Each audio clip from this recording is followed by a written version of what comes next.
الحمد لله وكفى وسلام على عباده الذين اصطفى أما بعد فأعوذ بالله من الشيطان الرجيم بسم الله الرحمن الرحيم قال الله تعالى في القرآن المجيد بل تؤثرون الحياة الدنيا والآخرة خير وأبقى وقال الله تعالى في القرآن المجيد كل نفس ذائقة الموت وقال رسول الله صلى الله عليه وسلم موتوا قبل أن تموتوا وحاسبوا قبل أن تحاسبوا وقال رسول الله صلى الله عليه وسلم في مقام آخر من كان آخر كلامي لا إله إلا الله دخل الجنة سبحان ربك رب العزة عما يصفون وسلام على المرسلين والحمد لله رب العالمين اللهم صل على سيدنا محمد وعلى آله وأصحابه وأزواجه وذرياته وأهل بيته أجمعين يا مولا صل وسلم دائما أبدا على حبيبك خير الخلق كلهم اللہ رب العزت نے ہمیں اس دنیا کے اندر بھیجا ہے. اللہ رب العزت نے ہمیں اس دنیا کے اندر بھیجا تو ہم اس دنیا کے اندر آ گئے. نہ آنے میں ہمارا اس دنیا کے اندر دخل، نہ جانے میں ہمارا اس دنیا کے اندر دخل. اللہ رب العزت نے اس دنیا کے اندر بھیج دیا، اس دنیا کے اندر آ گئے. جب اللہ رب العزت ہمیں اس دنیا سے بلا لے گا تو ہم اس دنیا سے چلے جائیں گے. لیکن بہترین آدمی وہ ہے جو اس دونوں کے درمیان بہترین زندگی اور اللہ رب العزت کی فرما برداری کرتے ہوئے زندگی گزارے.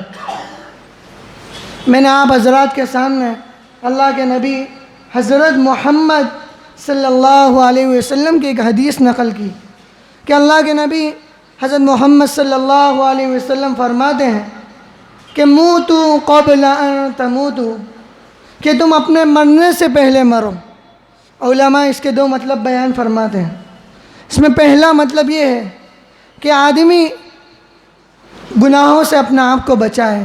ایک آدمی کے دل میں خیال پیدا ہو رہا ہے کہ میں گناہ کی طرف مائل ہو جاؤں، میں گناہ کر لوں. اس کا نفس اس کو گناہوں پر مجبور کر رہا ہے، لیکن وہ آدمی اللہ سے ڈرتے ہوئے اپنے آپ کو گناہوں سے بچا لے. ایک مطلب تو یہ نقل کیا. دوسرا مطلب یہ ہے کہ آدمی اپنی موت سے پہلے اپنی موت کی تیاری کرے. آدمی اس چیز کا دھیان رکھے، آدمی اس چیز کا دھیان رکھے کہ اس کو ایک دن اس دنیا سے جانا ہے، اللہ رب العزت کو جواب دینا ہے. کس منہ سے وہ اللہ رب العزت کے بارگاہ میں حاضر ہوگا، کیا جواب دے گا اگر وہ اس دنیا کے اندر گناہوں والی زندگی گزار کر چلا گیا. اس لیے فرمایا کہ تم اپنے مرنے سے پہلے مرو.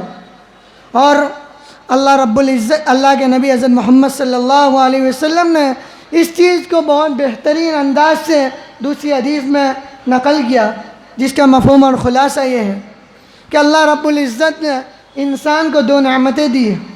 ایک ہے صحت اور ایک ہے فراغت۔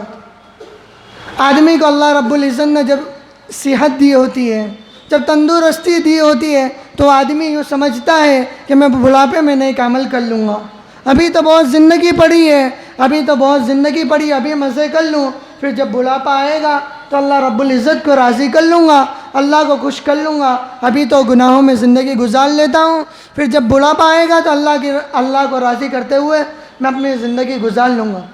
تو انسان اس چیز میں دھوکے میں ہے کہ آدمی کو اللہ رب العزت نے صحت دی، تندرستی دی، اس کو بیماری سے دور رکھا، اس کو تندرستی دی، لیکن وہ آدمی اس صحت کا خیال نہیں رکھتا، بلکہ اس صحت کو ناشکری میں تبدیل کر دیتا ہے، اللہ رب العزت کی گویا ناشکری کرتا ہے۔ اور دوسری نعمت اللہ رب العزت نے دی جس میں انسان بڑے دھوکے میں پڑا ہوا ہے، وہ ہے فراغت، کہ اللہ رب العزت نے انسان کو کچھ وقت دیا ہوتا ہے جس میں اللہ رب العزت کی عبادت کرے، لیکن انسان اس چیز میں دھوکے میں پڑا ہوا ہے کہ دوسرے وقت میں عبادت کر لوں گا، دوسرے وقت میں اللہ کو راضی کر لوں گا، دوسرے وقت میں اللہ کو خوش کر لوں گا، لیکن جب اس کے ہاتھ سے اس فرصت کا وقت چلا جاتا ہے تو آدمی کے پاس جب بڑھاپا آتا ہے تو وہ سوچتا ہے کہ میں عبادت کروں، لیکن اس کے بدن میں طاقت نہیں ہے اب عبادت کرنے کی، اس کے بدن میں عبادت کرنے کی طاقت ختم ہو گئی۔ کیونکہ اللہ رب العزت نے اس کو دو بہترین نعمتیں دی تھی، ایک صحت کی نعمت اور ایک تندرستی کی نعمت، لیکن انسان اس چیز میں دھوکے میں پڑا ہوا ہے۔ اس لیے قرآن نے بھی فرمایا، جس کا مفہوم اور خلاصہ یہ ہے کہ انسان دھوکے میں ہے، تو اس لیے ضرورت ہے کہ ہم اللہ رب العزت کی جو دو نعمت دی ہوئی ہے اس کی قدردانی کریں۔ اس میں پہلی نعمت تھی صحت کی نعمت، اللہ رب العزت نے ہم تمام کو تندرست بنایا ہے، تو اس میں ہمیں اللہ رب العزت کو راضی کرتے ہوئے زندگی گزارنا ہے۔ اور دوسری نعمت ہے فراغت کی نعمت، کہ انسان کے وقت کچھ وقت ایسا ہوتا ہے جب وہ فارغ ہوتا ہے، اسے چاہیے کہ وہ اللہ رب العزت کی فرما برداری کرتے ہوئے زندگی گزارے، اللہ رب العزت کو راضی کر لے، چاہے وہ استغفار کے ذریعے ہو، چاہے وہ کسی اور عبادت کے ذریعے ہو، جتنا اس کو وقت ملے، جتنا اس کو فرصت ملے، فرصت کو اللہ رب العزت کی فرما برداری میں گزارے۔ اور اس کے متعلق ایک واقعہ نکل کے آیا ہے کہ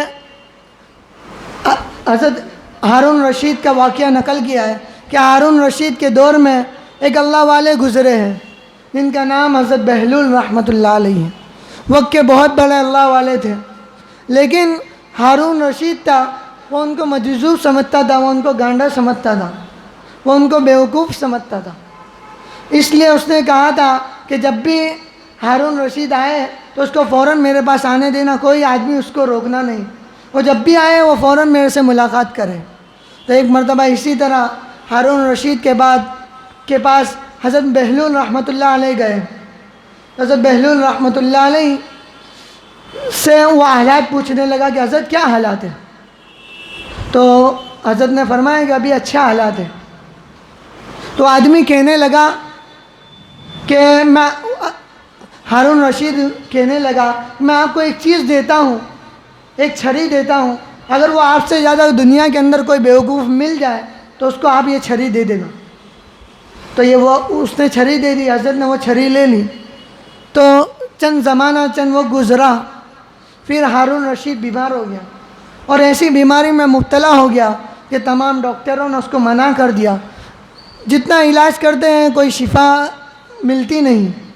تو اسی وقت حضرت بہلول رحمۃ اللہ علیہ اس کو ملنے کے لیے پہنچے، اور جب اس سے ملاقات کی تو اس سے کہنے لگے کہ کیا حال ہے؟ ہارون رشید سے کہنے لگے کہ کیا حال ہے؟ تو وہ کہنے لگا کہ آخرت کا سفر درپیش ہے، یعنی آخرت کا سفر سامنے ہے۔ تو حضرت بہلول رحمۃ اللہ علیہ نے فرمایا کہ کیا تیاری کی ہے؟ آپ کا سفر ہے تو اس کے لیے آپ نے کیا تیاری کی ہے؟ تو وہ کہنے لگا کہ ایسا سفر ہے کہ آدمی اس کے لیے تیاری نہیں کر سکتا، اس کے لیے آدمی کے پاس وقت نہیں ہوتا۔ تو وہ آدمی کہنے لگا کہ جب بھی آپ سفر پر جاتے ہو، حضرت بہلول رحمۃ اللہ علیہ کہنے لگے کہ جب بھی آپ سفر پر جاتے ہو تو آپ آگے کے لیے تیاریاں کرتے ہو، آپ آگے لشکر بھیجتے ہو، اس کے لیے تیاری کرتے ہو، آپ نے ابھی کے لیے کیا تیاری کی؟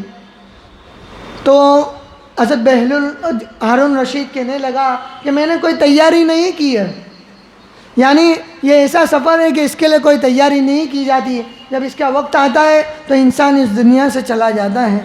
یہ ایسا سفر ہے کہ آدمی اس کے اندر قبر میں تنہا جاتا ہے، کوئی اس کے ساتھ نہیں ہوتا، وہ اکیلا قبر میں سوتا ہے، اکیلا تنہا قبر میں جاتا ہے، لوگ اس کو مٹی ڈال کر چلے جاتے ہیں، وہ تنہے کے تنہا قبر میں سو جاتا ہے۔ تو جب ہارون رشید نے یہ بات کہی تو حضرت بہلول رحمۃ اللہ علیہ نے اس کو وہ چھری ہاتھ میں دے دی اور فرمایا کہ میں نے دنیا کے اندر بہت سے بیوقوف، آپ نے مجھے چھری دی تھی کہ آپ نے کہا تھا کہ اگر آپ سے زیادہ کوئی بیوقوف آدمی ملے تو وہ چھری اس کو دے دینا۔ میں نے دنیا کے اندر بہت تلاش کی ہے لیکن مجھے آپ سے زیادہ بیوقوف کوئی نہیں ملا۔ آپ نے اس کی کوئی تیاری، یہ تو آخرت کا سفر ہے، یہ تو ایسا سفر ہے کہ جس سے واپسی ناممکن ہے، لیکن آپ نے اس کے لیے کوئی تیاری نہیں کی رکھی، کوئی تیاری نہیں کر رکھی ہے۔ تو پھر ہارون رشید کہنے لگا کہ میں تو آپ کو بیوقوف سمجھتا تھا، آپ تو بڑے حکمت والے آدمی ہو، آپ تو بڑے دیندار آدمی ہو، میں نے آپ کو بیوقوف سمجھا، آپ نے بڑی حکمت کی بات کی، ہم نے تو اپنا وقت غفلت میں اور ضائع کر دیا۔ کوئی ایسا عمل نہیں ہے جو اللہ رب العزت کی بارگاہ میں حاضر کر سکوں۔ تو ہارون رشید کہنے لگا کہ واقعی آپ تو بڑے نیک ہو، واقعی آپ تو بڑے نیک آدمی ہو۔ اس لیے یہ واقعے کو دیکھ کر ہمیں پتہ چلتا ہے، اللہ کے نبی صلی اللہ علیہ وسلم کی حدیث کو سامنے رکھنا چاہیے کہ آدمی کو اس دنیا کے اندر وقت ہے، آدمی کے سامنے اس دنیا کے اندر بہت وقت پڑا ہوا ہے، پتہ نہیں کب موت کا وقت آ جائے۔ اس لیے آدمی کو چاہیے کہ جتنا وقت اسے ملا ہے آخرت کو تیاری کرنے میں اپنے وقت کو لگا دے اور اللہ رب العزت کو خوش کرنے میں اپنے آپ کو لگا دے۔ اس لیے ضروری ہے کہ ہم اللہ رب العزت کو خوش کریں اور آخرت کی تیاری کریں، نہ جانے کب ہمارا وقت آ جائے اور ہم اس دنیا سے اندر چلے جائیں، اس دنیا کے اندر سے چلے جائیں۔ کتنے جوان ہیں جن کا جنازہ ہمارے سامنے سے گزرا، کتنے جوان ہیں جن کو ہم نے اپنا ہاتھوں سے جنازہ دیا، لیکن آج انسان اس چیز میں بڑا غفلت میں پڑا ہوا ہے۔ انسان یہ سوچتا ہے، انسان لوگوں کے حقوق پامال کرتا ہے، انسان لوگوں کو تکلیفیں پہنچاتا ہے، انسان لوگوں کے لیے دکھ کا باعث بنا ہوا ہے، انسان لوگوں کی پارٹیاں اڑاتا ہے، انسان لوگوں کو تکلیفیں پہنچاتا ہے، لیکن ایک جگہ وہ دیکھتا ہے کہ وہ اپنے ہاتھوں سے اپنے پیاروں کو دفن کرتا ہے، اپنے ہاتھوں سے ان کو مٹیاں دیتا ہے، لیکن انسان اس چیز میں غافل ہے کہ اس کو بھی ایک دن مرنا ہے، اس کو بھی ایک دن اس دنیا سے جانا ہے، اس کو بھی اللہ رب العزت کو جواب دینا ہے۔ اس لیے ضروری ہے کہ ہم اللہ رب العزت کو خوش کرتے ہوئے، اللہ رب العزت کی فرما برداری کرتے ہوئے، اللہ رب العزت کو خوش کرتے ہوئے، اللہ کے نبی حضرت محمد صلی اللہ علیہ وسلم کی اتباع کرتے ہوئے زندگی گزاریں۔ اور حضرت تھانوی رحمۃ اللہ علیہ نے عجیب بات فرمائی، وہ فرماتے ہیں کہ انسان کو تھوڑا وقت ایسا اپنی زندگی میں نکالنا چاہیے کہ وہ اپنی زندگی کا جائزہ لے، وہ یہ سوچے کہ مجھے ایک دن قبر میں جانا ہے، مجھے لوگ دفنائیں گے، لوگ راستے سے لے جائیں گے، لوگ مجھے دفن کریں گے، لوگ مجھے غسل دیں گے، مجھے نہلایا جائے گا، پھر مجھے دفنایا جائے گا، پھر قبر میں مجھے سلایا جائے گا، کوئی میرے ساتھ قبر میں نہیں ہوگا، میں تنہا قبر میں جاؤں گا، کوئی میرے ساتھ قبر میں ساتھ نہیں شریک ہوگا، مجھے تنہا کو جواب دینا ہے، مجھے تنہا کو اللہ رب العزت کی بارگاہ میں جواب دینا ہے۔ اگر میں نے اللہ رب العزت کو ناراض کر دیا، کل قیامت کے دن میرے محبوب حضرت محمد صلی اللہ علیہ وسلم بھی ہو گئے، کیا جواب دوں گا اللہ کے نبی کو؟ اللہ کے نبی کھڑے ہوں گے، ایک امتی کو لایا جائے گا، اللہ کے نبی کہیں گے کہ میرا امتی ہے، اس کو جانے دیا جائے۔ فرشتے کہیں گے اے اللہ کے نبی، یہ تو وہ آدمی ہے جس نے آپ کے طریقوں کو ہاتھوں سے روندا، جس نے آپ کے طریقوں کی خلاف ورزی کی، جس نے آپ کے طریقوں کو ناپسند کیا، جس نے چھوٹے بڑے بال رکھے، جس نے سنت کے مطابق داڑیاں نہیں رکھی۔ اے اللہ کے نبی، یہ آپ کا امتی نہیں ہے، یہ تو آپ کا دشمن ہے، گویا کہ یہ تو آپ کا دشمن ہے۔ اللہ کے نبی کل قیامت کے دن ہمیں یہ نہ کہہ دے کہ ہم اس کا چہرہ دیکھنا پسند نہیں کرتے ہیں، اس کو جاؤ جہنم کے اندر ڈال دو، اس کو جاؤ، اس کا ٹھکانہ جہنم کے اندر ڈال دو۔ اس لیے چاہیے کہ ہم اپنی زندگی میں تھوڑا وقت نکالیں اور اپنی زندگی کا جائزہ لیں، اسی کو کہا جاتا ہے مراقبہ۔ اس لیے چاہیے کہ ہم تھوڑا وقت رات کے وقت یا زندگی میں کسی وقت یا نماز کے کچھ بعد اپنی زندگی کا جائزہ لیں، آنکھوں کو بند کر دیں اور یہ سوچیں کہ اللہ رب العزت کو جواب دینا ہے، مجھے قبر میں تنہا جانا ہے، اللہ رب العزت پوچھیں گے تو کیا جواب دوں گا۔ جب آدمی اس چیز کو سامنے رکھے گا تو آدمی گناہوں سے بچے گا، آدمی اللہ رب العزت کی فرما برداری کرتے ہوئے زندگی گزارے گا، آدمی اللہ کے نبی صلی اللہ علیہ وسلم کی فرما برداری کرتے ہوئے زندگی گزارے گا۔ اس لیے ضرورت ہے کہ ہم اپنی زندگی کا جائزہ لیں اور اپنی آخرت کو سوچیں۔ اور ہمارا حضرت قاری رشید احمد صاحب اجمیری دامت برکاتہم العالیہ نے ایک عجیب واقعہ نقل کرتے ہیں اپنے بیان میں کہ ایک آدمی تھا، سورت کا ایک واقعہ اپنے بیان میں نقل کرتے ہیں کہ ایک آدمی تھا، وہ اس کی عمر 75 سال تھی، تو وہ ایک جگہ وہ ایک فاحشہ کے گھر پر گیا اور بدکاری کے اندر مبتلا ہو گیا اور اس کی اسی وقت موت آ گئی۔ تو جب اس کی موت آ گئی تو اس عورت نے دوسرے دن کسی کے ذریعے یہ نیوز دی کہ ایک مرد ہے جس کی عمر 75 سال ہے، اس کا میرے ساتھ بدکاری کرتے ہوئے انتقال ہو گیا ہے، تو جس کا بھی باپ ہو وہ آ کر لے جائے۔ تو جب دوسرے دن اس نے خبر دی اخبار میں تو اس کے بیٹے اس کو لے جانے کے لیے تیار نہیں ہوئے کہ کس منہ کے ساتھ اپنے باپ کو لے کر جائیں گے، لوگ ہمیں کیا کہیں گے، ہم کیا جواب دیں گے لوگوں کو۔ تو لوگ اپنے باپ کو لے جانے کے لیے تیار نہیں ہوئے، اس کے کفن کے فانفے ہو گئے، اس کے دفنانے کے فانفے ہو گئے۔ اس لیے ہمیں اپنا انجام کا سوچنا چاہیے، ہمیں اللہ رب العزت کی فرما برداری کرتے ہوئے زندگی گزارنی چاہیے، نہ جانے ہمارا کس انجام میں موت آ جائے، اللہ رب العزت ہمیں ناراض ہو جائیں گے تو ہمیں ہمارا برے انجام میں موت دیں گے، اگر اللہ رب العزت خوش ہو جائیں گے تو نہ جانے ہماری کس حالت پر ہماری مغفرت کر دے، ہم دنیا کے اندر اس کا تصور نہیں کر سکتے۔ اس لیے ہمیں چاہیے کہ اللہ رب العزت کی فرما برداری کرتے ہوئے زندگی گزاریں۔ اور ایک عجیب واقعہ حضرت عمر رضی اللہ تعالیٰ عنہ کے دور کا لکھا ہے کہ حضرت عمر رضی اللہ تعالیٰ عنہ کی خلافت کا دور ہے۔ حضرت عمر رضی اللہ تعالیٰ عنہ جب خلافت کے دور میں تھے تو آدھی دنیا کے بادشاہ تھے، وہ رات کو گشت کیا کرتے تھے، لوگوں کا حال دریافت کرتے تھے کہ لوگ کیا کر رہے ہیں، لوگوں کی حالات دریافت کرنے کے لیے رات کے وقت گشت کیا کرتے تھے۔ جب وہ رات کے وقت چلتے تھے تو ایک گھر کے پاس پہنچے جہاں ایک عورت اور ایک بیٹی بات کر رہے تھے۔ ماں اپنی بیٹی سے کہہ رہی تھی کہ بیٹا دودھ نکالنے کا، بکری میں سے دودھ نکالنے کا ٹائم ہو گیا ہے، تو بکری میں سے دودھ نکال لے۔ اور اس ماں نے کہا کہ ابھی ہماری بکری ہے وہ دودھ کم دیتی ہے، اس لیے اس کے اندر پانی ملا دینا تھوڑا سا۔ تو وہ بیٹی کہنے لگی کہ ہمارے امیر المؤمنین حضرت عمر رضی اللہ تعالیٰ عنہ نے پانی کے اندر دودھ ملانے سے منع کیا ہے۔ تو وہ حضرت عمر رضی اللہ تعالیٰ عنہ اس بات کو سن رہے تھے، لیکن وہ بیٹی کے اندر دیکھو خوف خدا کیا تھا۔ وہ بیٹی کہنے لگی کہ وہ ماں کہنے لگی کہ حضرت عمر رضی اللہ تعالیٰ عنہ تو ابھی سو رہے ہوں گے، وہ کہاں جاگتے ہوں گے، ان کو چھوڑو، تم پانی ملا دینا، ایسا کرنا۔ تو وہ بیٹی کہنے لگی اچھا ٹھیک ہے، لیکن امیر المؤمنین کا امیر تو دیکھ رہا ہے آسمانوں سے، میں کل قیامت کے دن اس کو کیا جواب دوں گی؟ اللہ رب امیر سے، دنیا کے امیر سے تو بچ جاؤں گی، لیکن کل قیامت کے دن امیروں کا امیر اللہ رب العزت کی بارگاہ میں کیا جواب دوں گی؟ میں اس چیز سے ڈرتی ہوں۔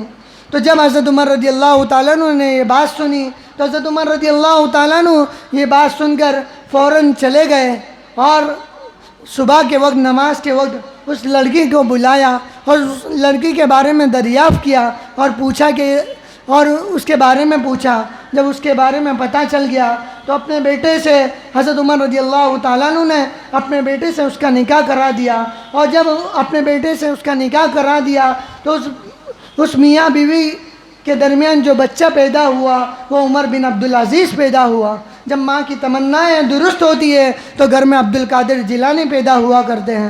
جب ماں کی تمنائیں درست ہوتی ہے، جب ماں کی تربیت اچھی ہوتی ہے تو گھر میں عمر بن عبدالعزیز پیدا ہوا کرتے ہیں، جن کی خلافت کے عجیب و غریب قصے تھے، جو بڑے انصاف والے بادشاہ تھے، جن کو عمر ثانی کہا جاتا تھا۔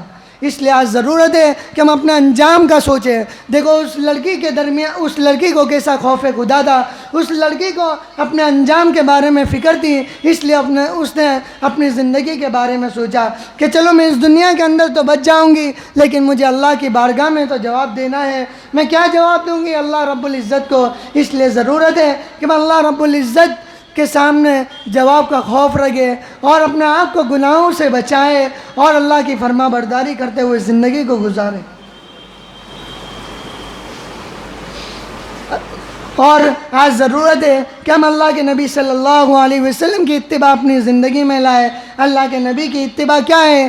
فرمایا قل ان کنتم تحبون اللہ فاتبعونی، کہ اگر تم اللہ تعالیٰ سے محبت کرنا چاہتے ہو، اللہ رب العزت اپنے نبی سے کہلوا رہے ہیں کہ اگر تم اللہ رب العزت سے دنیا والوں سے بتا دو، دنیا والوں سے یہ پیغام بتا دو کہ اگر تم اللہ رب العزت سے محبت کرنا چاہتے ہو تو کیا کرنا پڑے گا تمہارے کو؟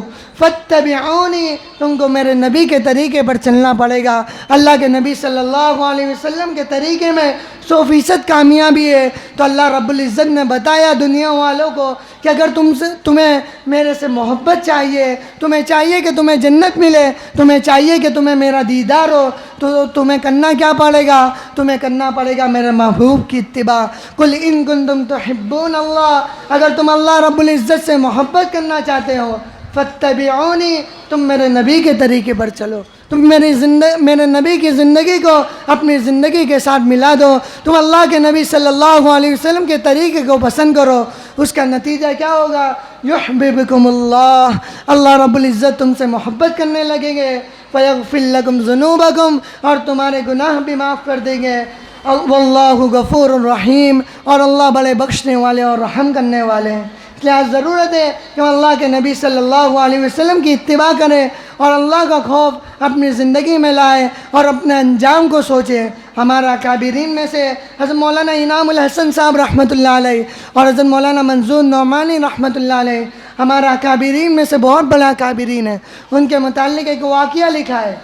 ایک مرتبہ اس واقعے کو حضرت مولانا صلاح الدین سیفی نقل کرتے ہیں کہ ایک مرتبہ حضرت مولانا منظور نعمانی رحمۃ اللہ علیہ ایک مرتبہ دہلی کے راستے سے گزر رہے تھے۔ تو جب دہلی کے راستے سے گزر رہے تھے تو راستے میں نظام الدین پڑھتا تھا، تو کہا کہ مجھے نظام الدین لے جاؤ تاکہ میں حضرت مولانا انعام الحسن صاحب رحمۃ اللہ علیہ سے مل لوں۔ کیا پتہ کہ آخری وقت ہو میرے زندگی، بیمار تھے اس لیے فرمائیں گے کیا پتہ میرا آخری وقت ہو، مجھے اگلی بار نظام الدین جانا ہو یا نہ ہو، اس لیے یہ آخری وقت ہے، اس لیے میں چاہتا ہوں کہ ان سے مل لوں۔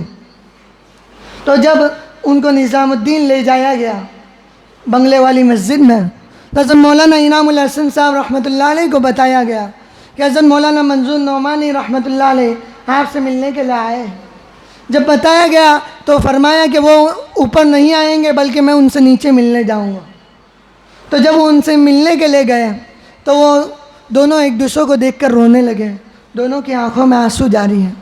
پھر حضرت مولانا منظور نعمانی رحمۃ اللہ فرمانے لگے کہ زندگی کا بہت سا وقت غفلتوں میں نکال دیا، کون سا ایسا عمل ہے جو اللہ رب العزت کی بارگاہ میں حاضر کر سکوں؟ یہ کہہ کر رونے لگے۔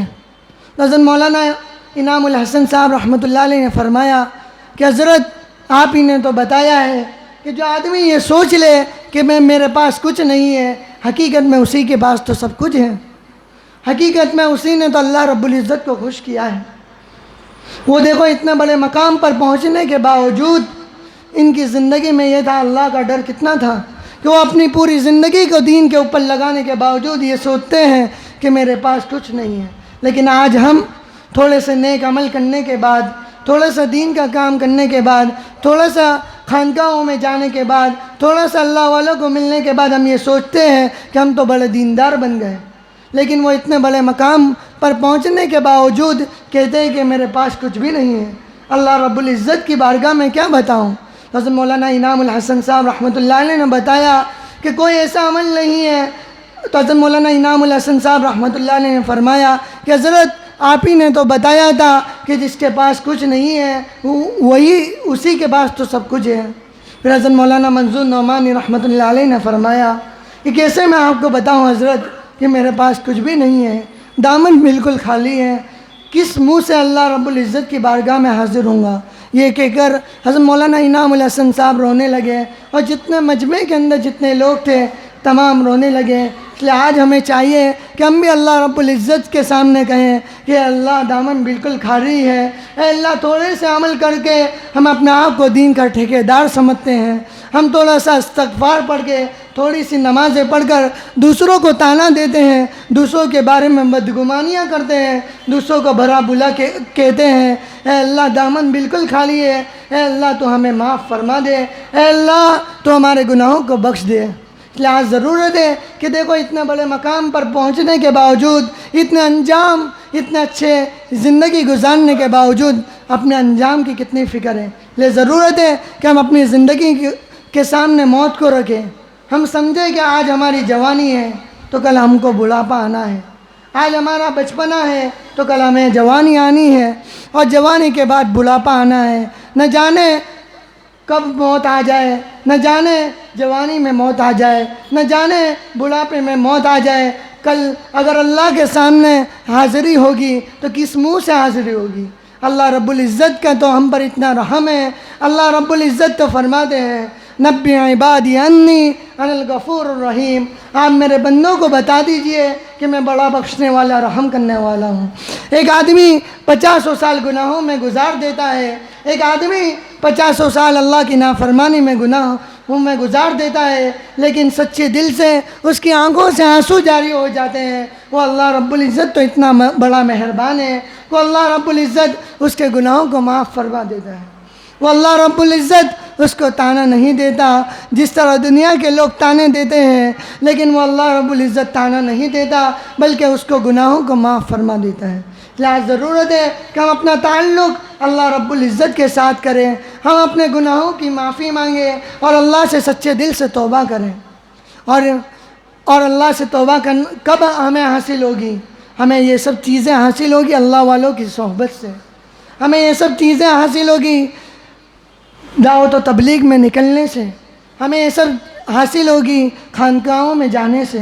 تو آج ضرورت ہے کہ ہم کسی نہ کسی اللہ والوں سے تعلق رکھیں، ہم خانقاہوں میں جائیں، ہم دعوت و تبلیغ میں اپنے وقت کو گزاریں. جانتے ہو حضرت مولانا الیاس صاحب رحمۃ اللہ علیہ کو ایک واقعہ سنا کر اپنی بات کو ختم کرتا ہوں.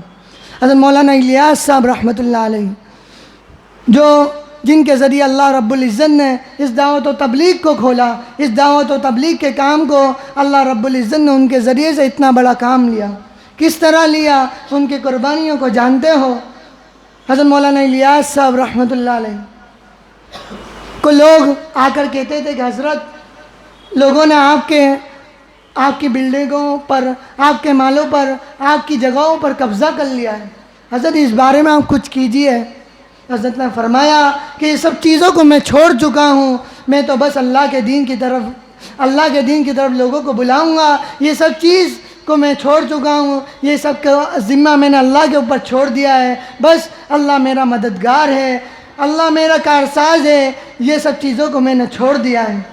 پھر ایک مرتبہ بنگلے والی مسجد میں حضرت مولانا الیاس صاحب رحمۃ اللہ علیہ ایک مرتبہ ایک جگہ سے مہمان آئے ہوئے تھے، حضرت رحمۃ اللہ علیہ کے ساتھ بیٹھے ہوئے تھے.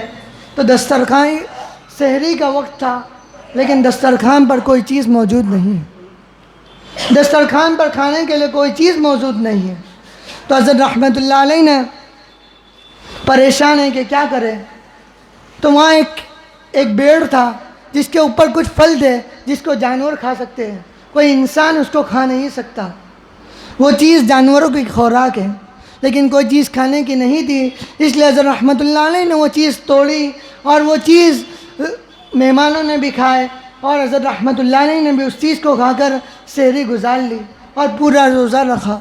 جب افطار کا وقت آیا تو حضرت رحمۃ اللہ علیہ نے سوچا کہ افطار کے وقت تو کچھ نہ کچھ مل ہی جائے گا، کم سے کم ایک چائے کا کپ تو مل ہی جائے گا، اس چیز کو گزارنے میں افطار کا وقت آ گیا۔ جب افطار کا وقت آیا تو کھانے کے لیے کوئی چیز موجود نہیں، تو پھر وہی بیڑ کا درگ جس کو کوئی انسان نہیں کھا سکتا، اس چیز کو کھا کر اپنی زندگی کو گزارا، اپنے روزے کو گزار دیا۔ یہ چیز تھی جس کے ذریعے اللہ رب العزت نے، جن کی قربانیوں سے اللہ رب العزت نے اس دعوت و تبلیغ کے کام کو ہمارے پر لگایا ہے، اس دعوت کے مبارک محنت کو اللہ رب العزت نے ہم پر کھولا ہے۔ لہٰذا ضرورت ہے کہ ہم دعوت و تبلیغ میں اپنا حصہ لیں۔ اور پھر اس طرح وقت گزرنے لگا تو حضرت رحمۃ اللہ علیہ نے اپنی بیوی سے کہا کہ میرا تو وقت اس طرح گزر جائے گا، میں تمہارے بارے میں سوچتا ہوں، میں چاہتا ہوں کہ تم یہاں سے چلی جاؤ، تم اپنی عدت گزارنے کے بعد کسی اچھے شوہر سے نکاح کر لو۔ میری دعا ہے کہ اللہ رب العزت تمہارے لیے کوئی اچھا جوڑا منتخب کر دے گا، اس لیے تم یہاں سے چلی جاؤ، میرے دن تو اسی طرح گزرنے والے ہیں۔ پھر حضرت رحمۃ اللہ علیہ نے جب اپنی بیوی سے یہ بات کہی تو بیوی کچھ نہیں بولی اور فوراً اپنے گھر میں گئی، اور گھر میں جا کر جو ان کے پاس جو سونا اور جو زیور تھا، جو پیسے اور زیور تھے، حضرت رحمۃ اللہ علیہ کے قدموں میں لا کر رکھ دیے، اور حضرت سے کہنے لگی کہ حضرت آپ مجھے اپنے قدموں سے جدا نہ کیجیے، حضرت میں آپ کے قدموں سے جدا نہیں ہونا چاہتی ہوں، حضرت یہ میرا تھوڑا سا تحفہ قبول کر لیجیے اور مجھے آپ اپنے آپ سے جدا نہ کیجیے۔ نہ جانے اللہ رب العزت نے اس قربانی کے ذریعے اللہ رب العزت نے اس پورے دعوت و تبلیغ کے کام کو قبول کر لیا۔ اس لیے ضرورت ہے کہ ہم کسی نہ کسی اللہ والوں کے پاس جائیں اور آج ہم اپنے علماء کی عزت کریں۔ دیکھو یہ علماء، ان کا مقام بہت بلند ہے، یہ علماء نبیوں کے وارث ہیں۔